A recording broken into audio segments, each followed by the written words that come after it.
Shaolin, now all I touch, I am a master here. Right then, Tommy G. Welcome to the conversation, mate. Tommy G Beats, Tommy G Unit. Thanks for joining us tonight, mate. So we're going to do your natural beginnings. Your natural beginnings. And yeah, talk about your... So, yeah, okay. So you're a multi-instrumentalist in a way, aren't you? Yeah. So what did you start? What was your first instrument? Well, it was bass, and it kind of started in much the way in James was talking about in his video. So he said something along the lines that his brother, he'd bought a guitar and he never really played it, and he just kind of ended up getting it off him and learning that way. And that's basically how, I got into the whole thing. My brother had a bass, and I kind of took that off him and started playing it basically. And yeah, I've still got it today. It's literally like sat here. Let's get it. Let's have a look. It's like this Yamaha. There it is. Beauty. Yeah. It is. So I've started on that and kind of was just learning my way on that and just kind of self-taught myself.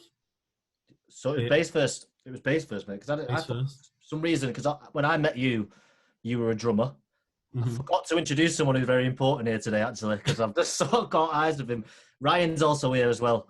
What Ryan does is Ryan sorts shit out, basically. So I've had to introduce him here because it's bad that I haven't, but we can fucking but yeah, so when I met you, it was in my very first band and you filled in on drums. Yeah. Ryan, you were there, weren't you? Yeah, you were both. I don't remember that. Yeah, we were both in that band. Remind me of this. We just played. Sorry, mate. Go on, Tommy. You can remind him because I want your version. It was Manana's, and there was a gig in the Printworks, and your drummer hadn't come, and you were playing like the bass drum, like Mumford and Sons. Yes, I remember now. I remember inventing that. But I mean, we already knew each other at that point, didn't we? So it wasn't like weird or anything. But you kind of just said, "Do you want to come and play drums at this gig that we're doing tonight?" And I was there with my band at the time, for the weekend. Shout out, nice plug, James Cordero. And yeah, I just came and played drums at that gig, and it was Oddist, I think, or Odd. That was the one, yeah, because it was a travelling band's night. Yeah. Joe and Adam, shout out the again. Far Cupboard, was it, or was it? Yeah, something I think it was called something like that. But literally, that was one of the best gigs we ever did. Yeah, people were dancing on the tables and everything, weren't they? It was good fun, but I had no idea what I was doing. I wasn't confident in doing it, but it was. Yeah, I think none of us in that band knew what we were doing. that was the charm, wasn't it? That was the charm. Yeah. But yeah. So obviously, yeah. So you mentioned that you were drumming for the weekend at the time, and then was Ethan in the Reformation next? Was that the next step after them, or? Yeah. So that for the weekend kind of fell apart, and then we didn't really do anything with that. And me and James, we played together. No, not James from this band, but James Cordero. Right. And from there, we joined Ethan and the Reformation together as a kind of a duo coming into it. We never separated until then.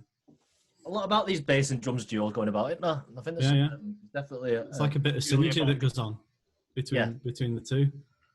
So we went and did that, and that was great. I really enjoyed the process and all that, and I really enjoyed being in that band for the most part.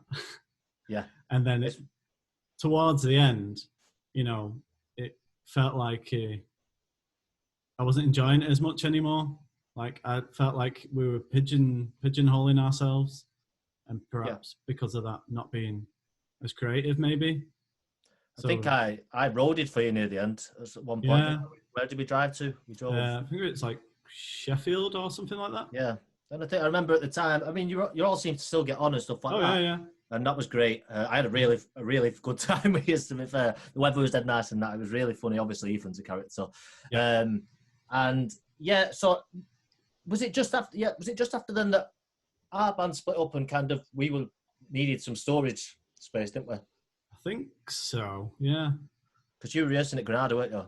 With Yeah. And it kind of well, before then we were at Redbridge in Bolton. Right. Okay. Yeah. And we kind of did a couple of rehearsals there, didn't we? Very early on. Little jam on some stuff that I'd wrote. We did, yeah, I remember that. Oh, yes. And that was like very early on. That was like pre-Luke and everything. Just doing some little tunes. And we decided that we really enjoyed it. And for me, that was a kind of bit of a turning point. And it was like, right, this is what I want to do now. Because it felt like creative freedom to me. And that was the start, wasn't it? That was actually the start. That was the very start, yeah. And then Ethan and Reformation got in the room in Old Granada. Yeah. I think potentially I was maybe still in the band at this point. You were. I think what happened... I think. That you've just reminded me now of what happened with the Bolton rehearsal. It was because you were making some demos, your own demos, and me and James were listening to it on SoundCloud and we're like, this is really cool. We should see if Tom wants to do it live. And then we got in touch with you, and then it was like, yeah, okay, let's do it.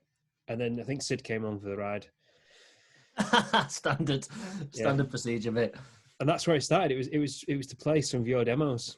Yeah. And I don't think we did anything for a while after that. No, I don't think so. No. Very strange. I think it was always one of those where it was like, right, okay, if anything happens, like to either bands, we should definitely look at doing something like this. Yeah. And I think it just naturally happened that way. It was weird. Yeah, because I think we knew what the potential it had. For me, anyway. It was like straight away. It was like what Sid said to Luke, like, "Oh, it'd be great if we could be in a band together at some point." And that's kind of how it worked. So it was weird. And I was hanging around with you guys anyway because I was helping out with like Cupids at the time, and it was like I spent quite a lot of time learning like this whole kind of like business kind of vicariously through you guys. It was, mate. Because you were playing some pretty big gigs at the time, and I was like, tried to come on for the ride, basically. I completely forgot all this, like, because literally you were roadieing for us. I must have returned the favour with Ethan, but yeah, you were helping out with guitars and drums, especially, weren't you? Yeah. On a few of the shows. Did you come to Isle of Wight and stuff? Yeah. Yeah, you did. Yes, no way. So that's when I really got to know you, then, wasn't it? Yeah, I think so. Yeah, because we didn't really know each other that well. We'd known of each other, but we've never really got to know each other. But you knew Ryan and James. You knew Ryan and James. Yeah, we went to college together. Right. Okay. We're qualified musicians. BTEC. Yeah. But yeah, so, and from that, personally, I was like, these guys are great musicians. And I was like, I want to do something with these guys. And it was a bit of that as well. Yeah. So, yeah. Well, that's what I mean. So then we moved in the stuff into the rehearsal room. Obviously, we spoke about that, the little cupboard that we were in. Your band, you were rehearsing next door. But obviously, I'd never even realised when we were in Keepers and that you actually you made your own beats and stuff, and you just filled up SoundCloud completely empty with stuff. I remember spending a day. I think it was in that horrible time, but I spent a day. I think I went to the dentist, right? And you said, "Oh, I've got some ideas on SoundCloud. Do you want to try writing some ideas down and stuff like that?" So I was like, well, I've got nothing else to do anymore, so why not? I got the bus from Salford, living with James. I got on the bus from Salford all the way to Langley, which is where my dentist is, and then listened to him all the way down. I was like, oh, right, okay, I really, really like where this is going. And then I got the bus back, and by the time I got the bus back, 3 tunes, more or less, I had parts for all the way. I was writing the words as I was coming back on the bus. I was like, yes, I cannot wait to get stuck into this, because my process was always guitar, right like that. I'd never wrote to beats before. Me and Ryan had tinkered a little bit near the end, haven't we? of writing to beats and stuff, because Ryan had started making some, but I'd never actually sat down and wrote to beats before. So where did that come? Where did that side come to you? When did you start putting the stuff up on SoundCloud, and when did that appeal to you?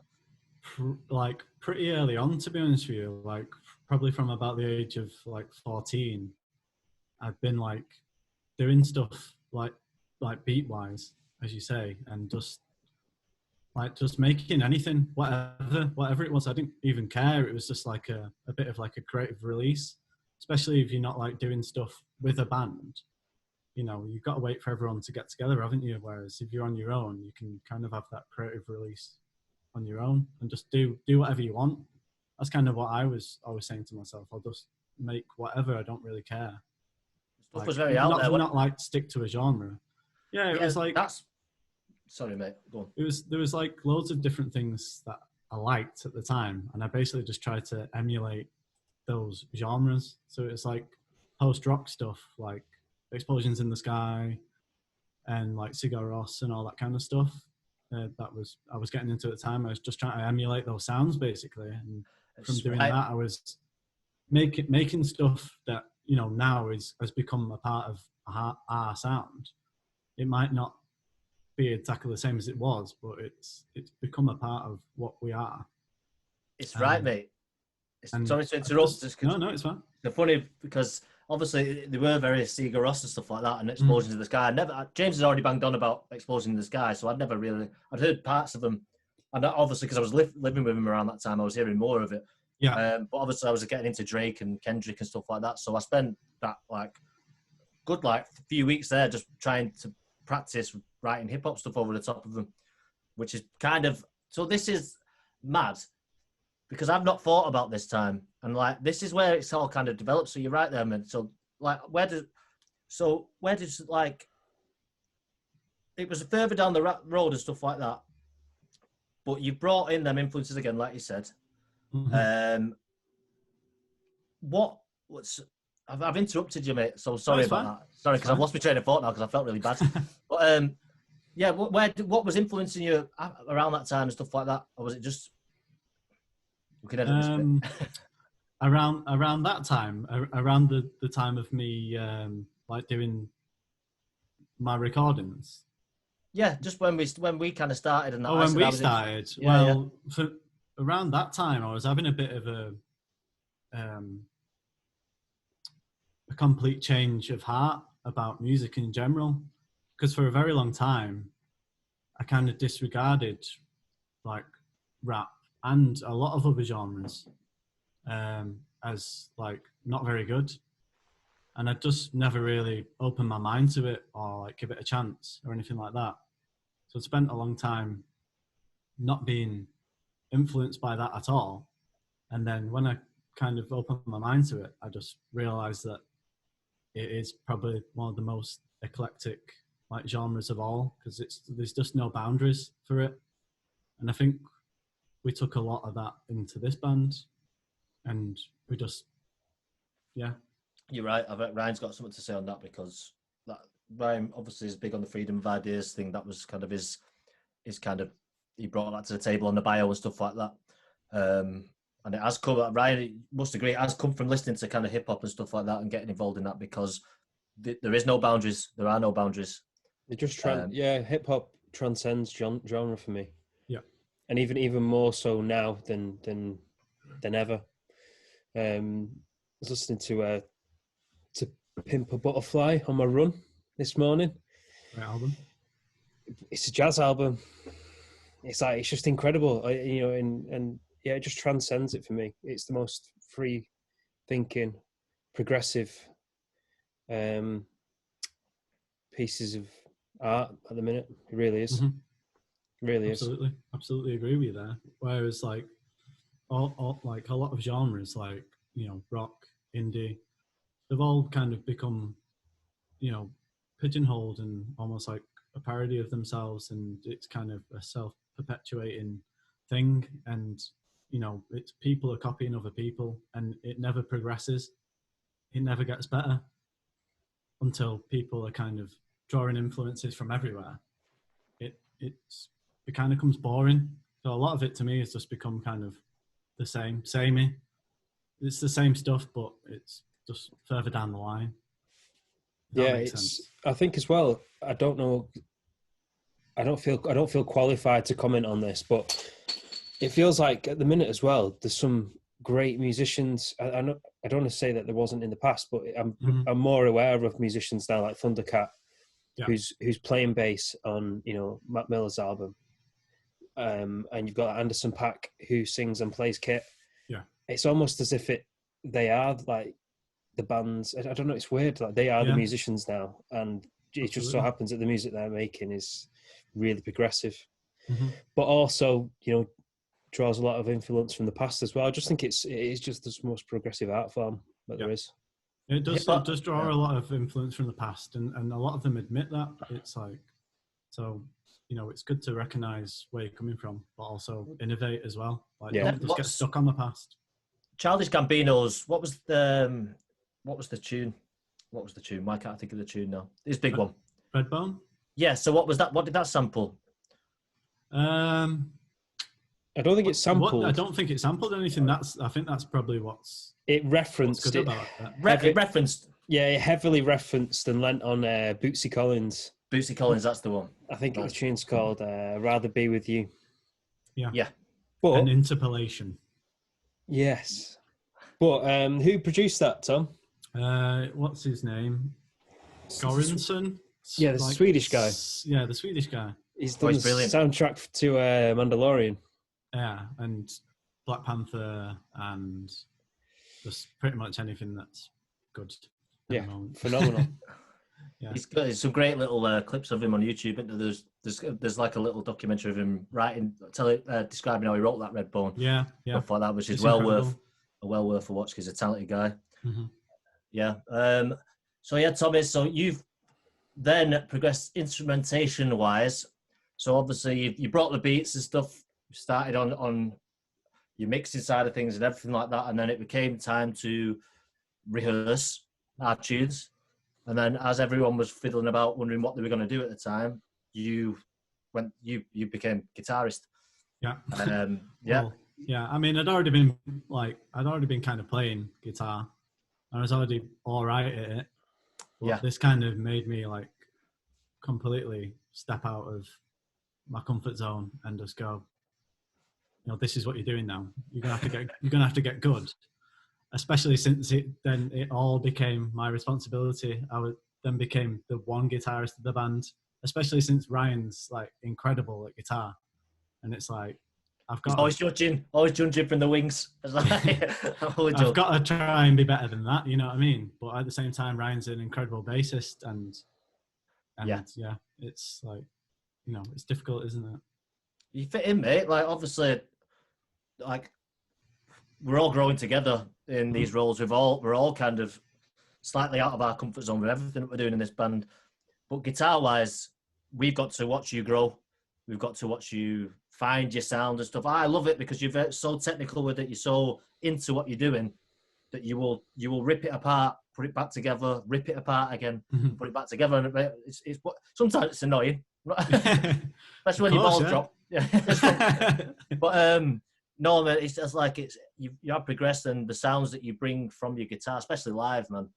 Because obviously we've spoke about how pumping the bass and the drums are and stuff like that now, but because we do use samples live, this backbone that we're building, this kind of, it's a bit of a monster, really. Yeah.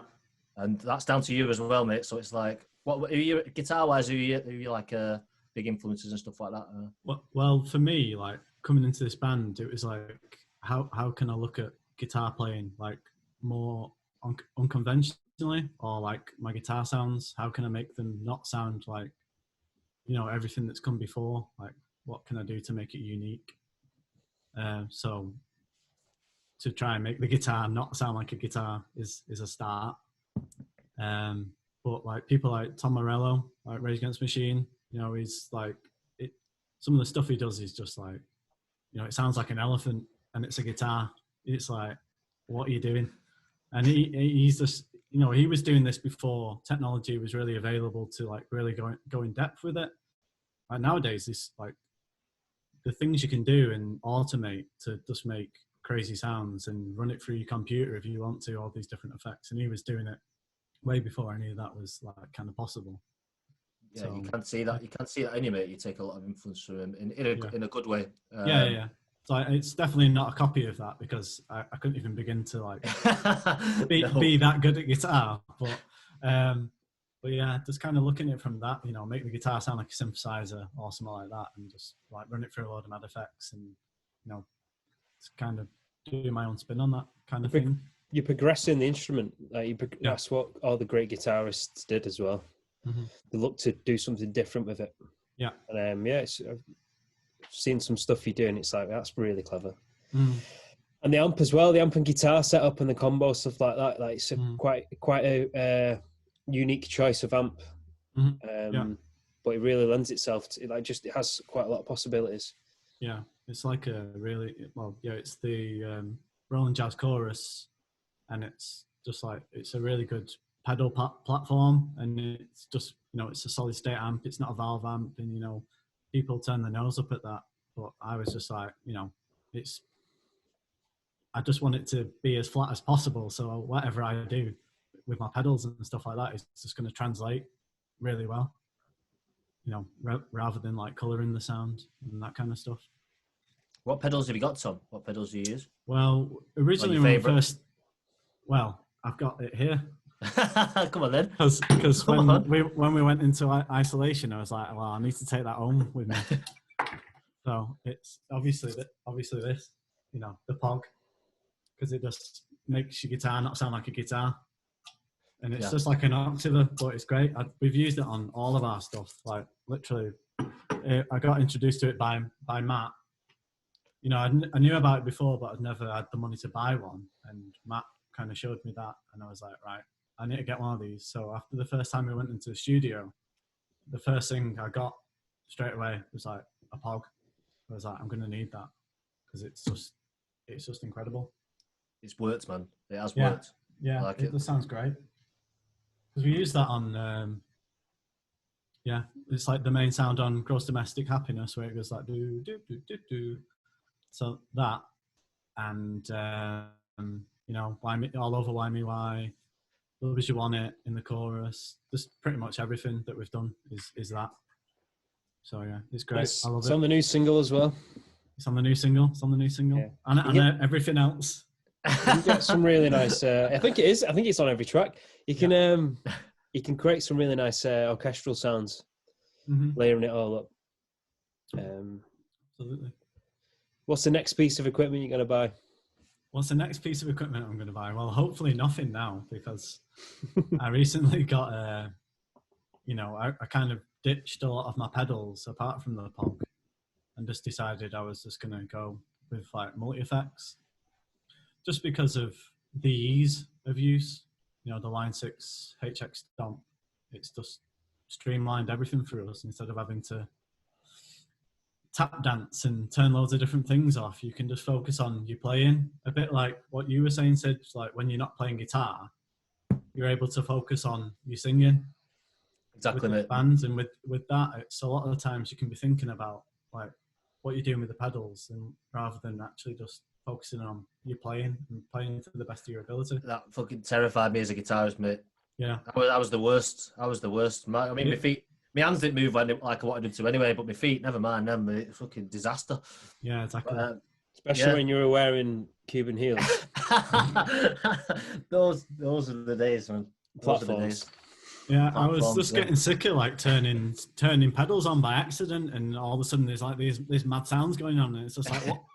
I'm just forgetting you've left something on, and it's just like, you know, there's like a funny video of James Hetfield, and he's meant to be playing some like dead heavy guitar, and it's like just no effects on at all, and it's like I don't want that to happen live, so I'd rather just do it like this with all the multi effects and stuff like that. When you first brought that in, I was skeptical of how good the technology is. Yeah. And then I started playing it, and I was like, I don't think I've heard anything sound as good as this. And it really can just emulate anything, any pedal. Yeah. Like, I would really challenge anybody to get a valve amp with X amount of pedals and a guitar, and then say that it doesn't sound as good. Especially live. Like in the studio, I would refrain from using it really personally, just because if you've got the opportunity to use amps and all that kind of stuff, then I would. Multiple amps, all in a line, at least 6. all of them on, yeah, exactly. But like live, it's like there's so many variables where it's just like you might as well just be doing it that way, because no one's going to notice.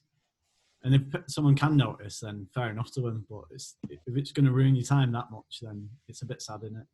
You know, in my opinion. It is, mate. Yeah. So, with this meaning in the band and stuff like that, mate, we've discussed it with the others, with the Love, Peace, Anarchy stuff, and obviously the freedom of ideas, Operation Flatline. It's like stepping out of your comfort zone and trying to create great, which is basically the song and stuff like that. How has that helped you in your life with difficult times, or are you? You know, I struggle to articulate what I mean with this question, but I have asked the other lads. Mm-hmm. Is it helping you progress? I think so, yeah, because sometimes, you know, you realise that you've got to take it on yourself to do something. You know, that's what I get from it, and all that kind of stuff. And taking responsibility and stuff. Yeah, taking responsibility for stuff that you are in control of, you know. And yeah, it's difficult to talk about, isn't it? Yeah. Because it's sensitive. Because obviously, me and you that in this band, right? No, I don't think anyone else knows this, but literally, what Tommy does, which is great, is Tommy keeps me on the straight and narrow, because I tend to wander off everywhere, every which way or whatever, all the time.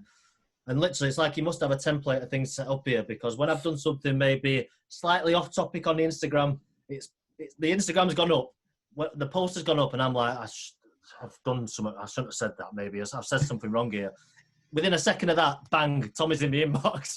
Tommy's in the inbox going, come on, you're better than this. Because Tommy, basically, it's a great thing, because I need that, because sometimes I go off and stuff like that, and it's like a protective thing of the group, which is a really strong trait to have. I think it's a lot of it's about balance and finding the balance in ideas as well.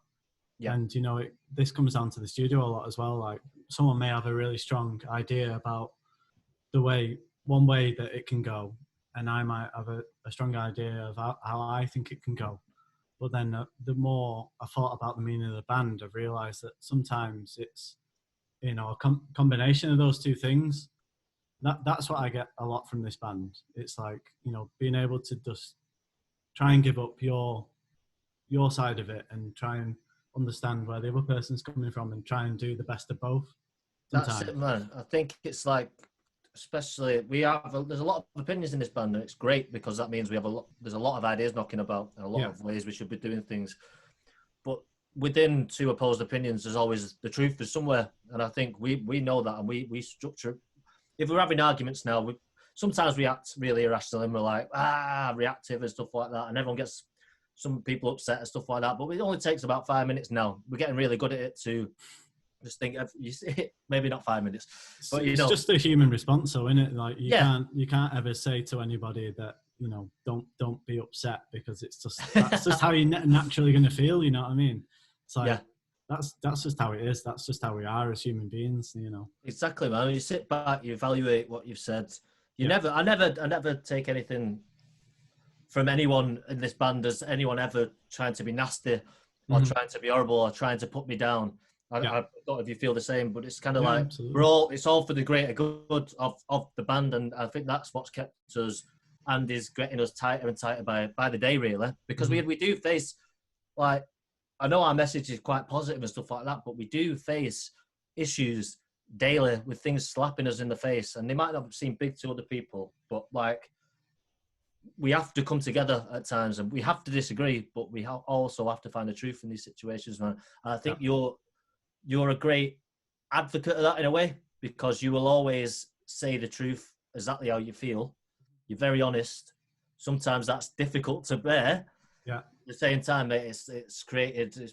I think since, especially me and you on the side, sometimes when we do have these conversations, we've grown together, and it's helped us to get to know each other's people a lot more and develop a massive respect. Yeah, I agree with that. Absolutely. Yeah, man. Yeah, it's good. It's good. What do you think of that, Ryan? It got deep. I keep watching him on the side here. He's thinking, what are these two going on about? But yeah, it's good. But do you get that, Ryan? I don't think anyone should be talking about the feelings. That is true. I'm joking. No, I think the biggest turning point in my life of recent times was me letting go of things and learning to just accept certain things and let people have their say and let people have their ideas. And if there's something that I'm not 100% behind, I'll just run with it anyway, because it's really interesting. And I used to be complete opposite. Whenever we were in the studio or recording or writing music previously, it was always like a big battle. And I think I was immediately shutting ideas down or immediately saying no. And it's just like, well, hold on a minute, let's just see where this goes. It's like, should we go down this path and see where that takes us? Previously, I was like, no. Whereas now it's like, well, yeah, because guess what? You might learn something, you might find something new.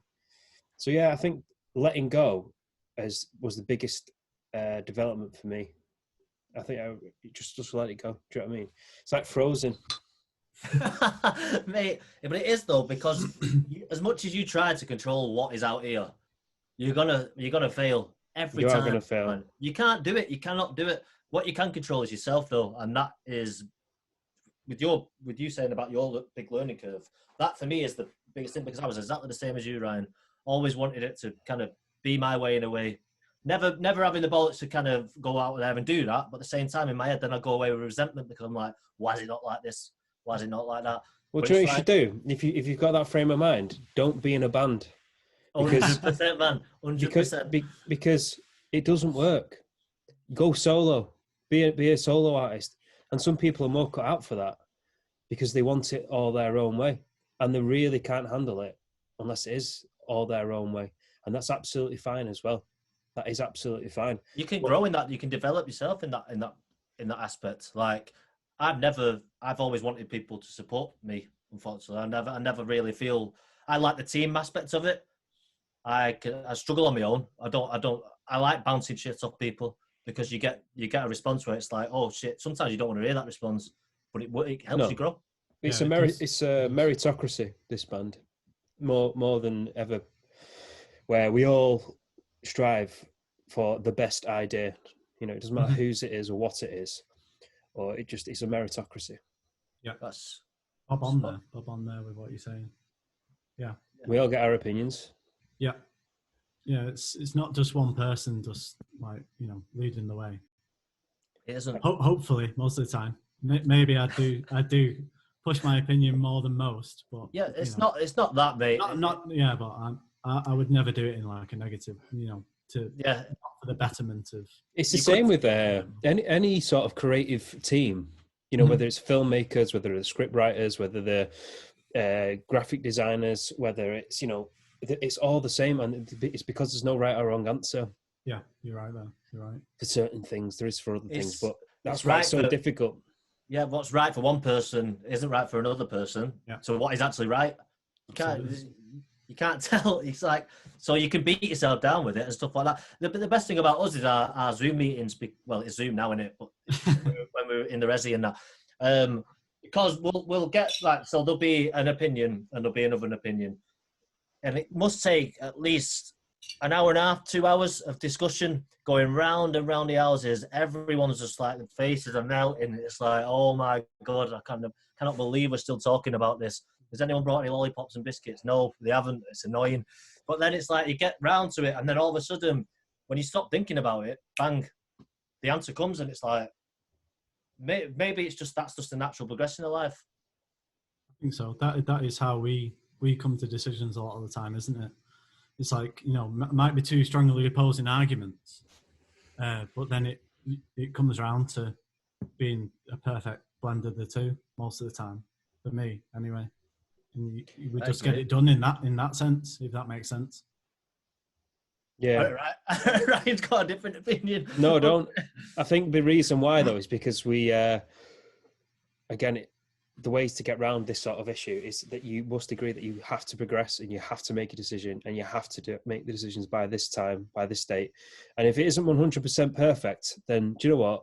If it's 80% the way there, then that's good enough. Because you can either not do something because it isn't 100% perfect, or you can do something that's 80% perfect, and at least you've done it and you're moving on, you're doing the next thing. That's how we progress. Like we try to perfect everything. You know, you're gonna spend a lot of effort on that, and to be honest, it doesn't really matter. You just got to keep moving, keep going. Yeah, man. That's what we've tried to do with this band, is just keep going. Like we've recorded and released more music than we've probably done ever. And, you know, that was always a big deal. It's like, you know, how do we go about releasing music? How do this, how do that? We should put it out then. We'll just put it out. There you go. See what happens. Yeah, exactly. No. It feels good, man. It feels good, that. Yeah, the people will be the judge, won't they, of that? That's the thing, isn't it? You could be absolutely shite, but you'll never know. You'll never know unless you show it people. And then you just carry on doing it for the rest of your life, and then you're oh god, like you're 50 years old and you're shite. But I'm only joking, man. It's like it just so for me, it's like it's passion. It's passion. The fact that everyone's willing to go through that kind of, it's a lot of mental not exhaustion, but there's a lot of energy being exported from the mind when you're going round and round and round. But the fact that we're passionate enough to want to find the true answer is what it's all about for me. Mm-hmm. Yeah, but mega, man. Like, I didn't think we get so deep near the end here, Tommy, but I think we do have quite deep chats, don't we? I think so, yeah. Normally. Well, maybe they're not deep to you, but they are to me, because I'm deep. They're deep to me as well. They're deep to me. Don't worry. Deep to me. Very philosophical, deep down. Yeah, you are, mate. You are. You're a writer as well. I've noticed recently you've been writing a few things, right? Which is good. But yeah. So going forward now, mate. I asked James this. I'm trying to find a little structure within these chats and that. But going forward, what are you like most looking forward to? Especially with, obviously, we're in this situation at the minute. We've got to come out of here. And what are your kind of aspirations for the band, and where would you like to see it going? Well, I'd like to carry on doing these recordings. We've basically recorded an album already, haven't we? That's what we've done. Yep. We've gone in to do some more songs. We've done 3 like incredible like songs this time round, and it's like I would love to just finish the second album, just do some more recording. I love recording. It's like my favorite part of it. But then there's the other side that I can't wait to get out gigging it again as well. Like it feels like we didn't really get our chance. You know, it's kind of stopped with all this. We've not touched that world yet. No, not really. No, not We really. haven't even discussed, because probably no one knows the answer, but like, what will the gig scene look like? It's going to look completely different. I think it is. I don't even think it's going to even exist this year. Do you know? No, I genuinely don't. I wish it did, but the way things are going, I can't see it being likely. We've got some ideas. Have you? Well, I think I might have told you, but you don't listen to you. I'm only joking. There's ideas. I think it's going to get very undergroundy, very, very kind of, everything's going to be very DIY, which is it's a great thing, because it just takes everything back to its roots, and just kind of like, you've got to do it yourself now. You've got to find ways. You've got to think about this now. It's not just turning up and, I'm in a band now and stuff like that. It's like, no, it's got to take thought now. Yeah, and I think there's going to be, yeah, man. I think there's going to be a lot of clever shit coming. There's going to be a lot of ways people are going to have to. It's the fact that you have to think that's going to bring the best out of people, I think. Yeah, it's not just as simple as going, oh, I'm putting this gig on, you know, tickets to Fiverr, sell the tickets, turn up, play it, go home. You know, it's going to require a bit more thought, isn't it? Maybe more like virtual side of stuff might be happening, you know, like live streaming of like proper gigs though, rather than what we are at the moment is Instagram live, acoustic sets. Gigs behind closed doors, isn't it? Yeah, So there's some companies out there that are doing that already and the live streaming, live gigs over the internet. Right. Already. Okay. So it's like, hopefully that sector will pick up and that kind of will move it forward. Hopefully, Yeah. Who knows? Who knows? It's cool. It's cool, man. It's a horrible time, but with every horrible time comes, it's like literally the country and the world cannot get any lower at the minute with what's going on. Out of that springs and whatever. There's words here that are better than springs, but things can only get better. Yeah, that's the one. That's the one. But like the song says, it will do. It's gonna. I think I'm predicting a massive. We go on about this renaissance in our tunes, renaissance of 21st century and stuff like that. There's going to be a creative renaissance. There's going to be something now because it's going to be important. Creating is going to be important, and I'm just happy that we're all sat here doing this, and we're thinking about what's next. Mm-hmm. Yeah, I think we're lucky as well. I think we're very privileged to be able to do this, and I think this has brought to light for a lot of people that creativity and this side of things and like musicality and everything and creating art is so important to us as human beings that I think hopefully more people get into it and it might progress the whole thing in general as well, if you know what I mean. Like get more people into it now and realize that it's a big part of life and they should be allowed to do it, no matter where you come from. I think whatever your background is. Glimpse of what a partial socialist state would look like in terms of people have literally had the brakes put on the career and their sort of working life. A lot of people are on furlough, which for some people that's caused massive issues. Yeah, stuff that we won't even be able to relate to. Mm-hmm. But I think a lot of people have kind of had the brakes put on and gone, just have a think about what you're doing. Are you looking forward to going back? Some people will be, some people won't be, and some people will be looking at the time that they've been given back with the family and what they've been able to spend with the family. I think there's going to be a big change coming. Hopefully. As well as that, there's going to be a massive recession after this. Yeah, well, I think we already are in one, aren't we? Technically. Yeah, well, we are. It's just that people are expecting for the lockdown to be lifted, and then everybody's going to go and rush out and spend their money. It's like, well, people haven't been earning money to spend, and they're going to be even more cautious than ever now. Yeah. So society's going to change. I think consumerism is going to change massively. Mm-hmm. This is what again. It's mad that you're talking about this now because I've read something today.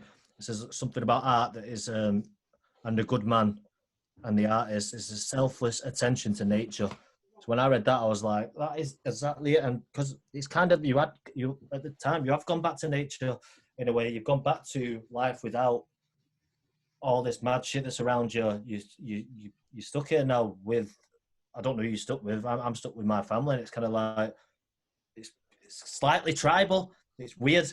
It's a really weird feeling. But the simple things now, then the simple things in life are hopefully being looked at, and I think that should be celebrated. I think so as well. It's always been important to me that. So, and you can do that.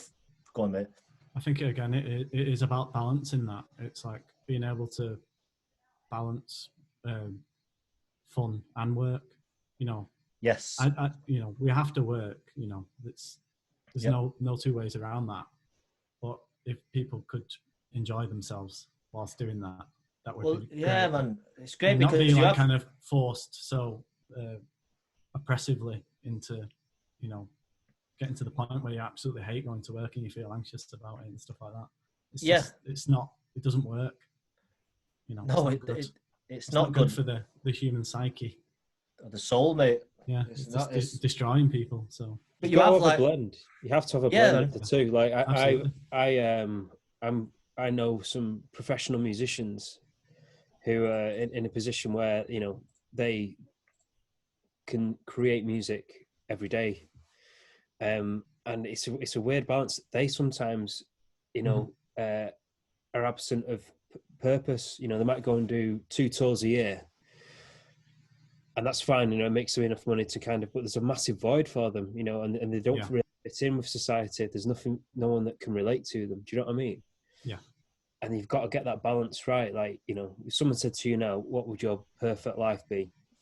You know, it would be a blend. It'd be, you know, 2 or 3 days a week where I'll go out and add value to society, whether that be manufacturing, whether it be providing a service, and then have more time on your hands to spend with people that you love and creating, if that's what you want to do. Absolutely. And I think people don't want that. Some people don't want that, and that's fine also. You know, some people love to work, and that's fine, but, you know, it's all down to personality, mate, and stuff. There's a big thing, personality. Should be looked into more, because you're right. Because people do like working, people like being dutiful, and that's fine. Like, people shouldn't be judged for that. If people do like that, these are more the people that should be getting these office jobs because they like to do these office jobs. Yeah. But you end up getting a job because you feel, well, you do have to. It's standard. That's what you have to do. But without any thought, it's kind of half the time you're rushing into it and stuff, and it's difficult, because I've done the same, and I've been in the same job for over 10 years now. It's something I don't like, but I've still not left. You know, it's still my choice to be there. Yeah, exactly. It's like, it's on you, isn't it? But you've got to have a job at the same time. Yeah, you can't live otherwise. You can't. It's like you're saying. So you have a balance, isn't it? It is the balance, and with this happening, again, it's a horrible situation. Yeah. With this happening, you've kind of, I'm still working I'm working from home. Luckily, I haven't actually working. But at the same time, I've been at home and being away from the business of life. I've seen the other side in a way now, and I'm like, oh, right, okay. So there should be more reflective time. There should be. I mean, I was quite big on that anyway. But I mean, for other people that are around me, there should be that reflective time where you just sit back and just like, okay, what do I like about this? What do I not like about this? And then just, it's time to evaluate maybe wrongdoings. Like, obviously luckily I've got to get off weed and shit like that, which is great, because it was holding me back. And hopefully there's a lot more positive stories that will come out of this. There's a lot of negative, but hopefully there's going to be a lot of positive as well. Yeah, I agree. But yeah, man, that's ended great. Like, we should have started like this. I loved your backstory, man. But like, maybe I think this is maybe where this podcast is kind of going into. This kind of, we like talking, like, we like having deep conversations about life, because it's important. We like being honest and talking about how we see the world in a way. But I really appreciate you coming on, Tom. Thanks for having me. You've done really well, man. You've done really, really well. So also subscribe if you like these videos, comment, like, do the needful, all that mad shit. And then just help us out, because we love doing this, and hopefully you're getting something out of it. But yeah, see you later.